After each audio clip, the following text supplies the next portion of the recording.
देखिए, और ये तस्वीरें बड़ी अहम हैं। बीएस येदियुरप्पा तस्वीरों में नजर आ रहे हैं। इस वक्त जो नतीजे आ रहे हैं, जो रुझान आ रहे हैं, उस पर पैनी नजर बनाई हुई है बीएस येदियुरप्पा ने। समीर, बहुत स्टेक है येदियुरप्पा के ऊपर।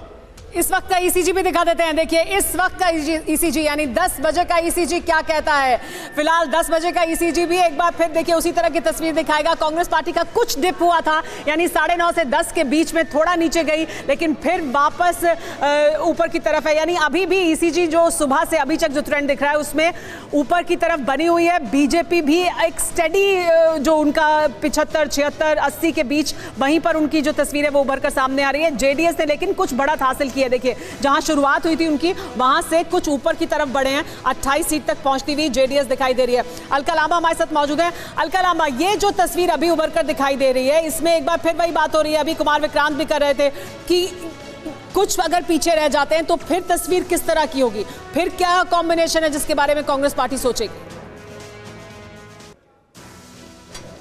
देखिए, हमें पूरा विश्वास है कांग्रेस पूर्ण बहुमत की स्थिर सरकार बनाने जा रही है। इसमें कोई इफ बट है ही नहीं। मैं उस मामले में जा ही नहीं रही। आप देख रहे हैं कि भाजपा 70 तक रुक रही है और कांग्रेस बहुमत का आंकड़ा छू गई है। 8 बजे गिनती शुरू हुई, 10 बजे हैं। अभी 1-2 घंटे रुकिएगा, बिल्कुल आपको साफ पिक्चर समझ आ जाएगी। अच्छा, मुझे अलका लांबा जी एक बात बताइए।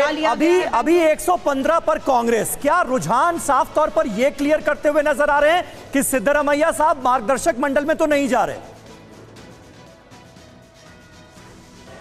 नहीं, देखिए, विधायक जो चुनकर आएंगे उन्हें बेंगलोर बुलाया जा रहा है। केसी वेणुगोपाल जी हो, रणदीप सिंह सुरजेवाला जी हो, मल्लिकार्जुन खड़गे सब बेंगलोर हैं। सब विधायकों से बात होगी, सर्व सहमति जो बनेगी जिसके नाम पर, उस पे मोहर पार्टी लगाएगी। नहीं, लेकिन एक बात और कही जा रही थी अलका जी, एक बात और कही जा रही थी कि क्योंकि डीके शिव कुमार और सिद्धरामैया में थोड़ी सी खींचतान है सीएम की कुर्सी को लेकर, इसलिए फॉर्मूला ये बन सकता है कि भाई पहले सिद्धरामैया 2.5 साल रहे और उसके बाद 2.5 साल डीके शिव कुमार। क्या यह संभावना है? नहीं, ऐसी कोई बात, कोई चर्चा इस स्टेज पे बिल्कुल भी नहीं है।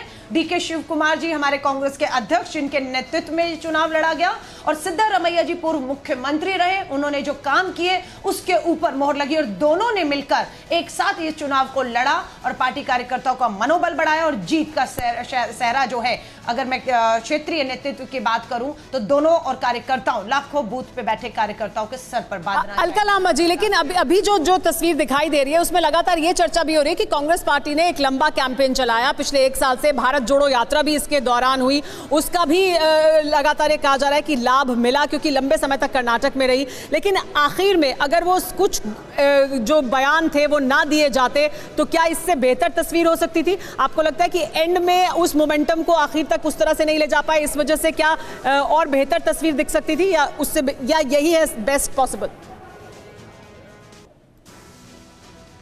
ये बेहतर से भी बहुत बेहतर है, मैं कहूंगी हमारी उम्मीदों से बहुत बेहतर है। भाजपा की डबल इंजन की सरकार कर्नाटक में, दिल्ली में पूरी ताकत झोंकी हुई थी और हम निहत्थे थे। हमारे साथ चुनाव आयोग कहूं, प्रशासन कहूं, किसी तरह से हमारे पास वो ताकत नहीं थी। प्रधानमंत्री, रक्षा मंत्री सब चुनाव छोड़ के, मणिपुर छोड़ के, सरहदें छोड़कर चुनाव में थे। कांग्रेस सिर्फ संगठन के दम पर चुनाव लड़ रही थी। उम्मीदों से बहुत ज्यादा कर्नाटका ने दिया है और अब हमारी बारी है कि हम कर्नाटका से की गई एक गारंटी के ऊपर तुरंत उन्हें उसका लाभ पहुंचाएं। भारत जोड़ो यात्रा की बात करेंगे, बिल्कुल भाजपा इस पे सवालिया निशान खड़ा करती रही। भाजपा ने बिल्कुल अपने राज्य में इस यात्रा को फेल करने की कोशिश की।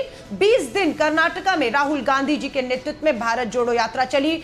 20 लाख से 30 लाख लोगों ने हिस्सा लिया। मुद्दे तब भी वही थे, बेरोजगारी, महंगाई, किसानी, भ्रष्टाचार, जो इस चुनावों में थे। लेकिन भाजपा और प्रधानमंत्री जी के लिए सबक है। प्रधानमंत्री जी ने पूरे चुनाव को मुद्दों से भटका कर इसे धर्म पर लाने की कोशिश की। स्मृति ईरानी जब आती है तो कर्नाटक की बात नहीं करती, अमेठी की बात करती है, प्रियंका गांधी की बात करती है। लेकिन अलका जी बीजेपी ये कहती है कि शुरुआत किसने की? शुरुआत तो आपने अपने मैनिफेस्टो के जरिए की, बजरंग दल को बैन करने की बात करके। वो कह रहे हैं धर्म पर सबसे पहले कांग्रेस लेकर आई।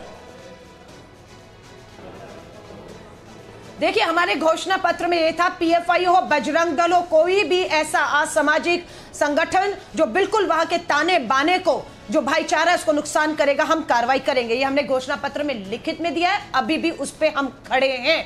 प्रधानमंत्री जी ने अपमान किया, बजरंग दल की तुलना बजरंग बली जी से कर दी। आज बजरंग बली जी ने अपनी गदा चलाकर भाजपा को बता दिया है कि बजरंग बली नाराज है। भगवान बजरंग बली कह रहे हैं कि मेरे भगवान राम के नाम पर राजनीति की, आज मेरे नाम पर राजनीति कर रहे हो। मेरे भक्तों की चिंता करो जो महंगाई बेरोजगारी से परेशान है। अच्छा चलिए, ये तो आपने कह दिया अलका जी, ये तो आपने कह दिया, लेकिन कांग्रेस इस वक्त बहुमत के आंकड़े से आगे निकलती हुई नजर आ रही है। अगर ये नतीजे में तब्दील होते हैं, आपकी सरकार बनती है, तो बजरंग दल को बैन करेंगे क्या कर्नाटक में?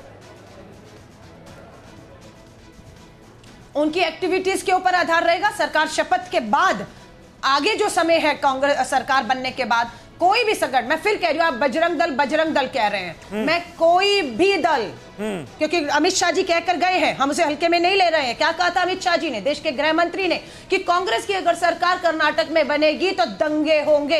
ये देश के गृह मंत्री ने कहा है, इसलिए हम हल्के में नहीं ले रहे। और वो दंगे किसके कंधों पर कराएंगे? यही वो संगठन है जो दंगे भाजपा और उनके गृह मंत्री के इशारों पर कर सकते हैं। नजर पैनी रहेगी कांग्रेस की सरकार की ऐसे संगठनों की। देश के गृह मंत्री पर सरकार तो बना दी लोगों ने। अमित शाह जी, अब आप कुछ करके दिखाइए तो 24 में भी इससे बड़ा जवाब कर्नाटक की जनता आपको देगी। कर्नाटक को किसी भी कीमत पर गृह मंत्री अमित शाह जी, बजरंग दल हो, विश्व हिंदू परिषद हो, आपकी जो भी सेनाएं आपने खड़ी की हैं धर्म के नाम पर इस देश के बंटवारे के लिए, उस सब पे पानी फेरने का काम भारत जोड़ो यात्रा ने किया।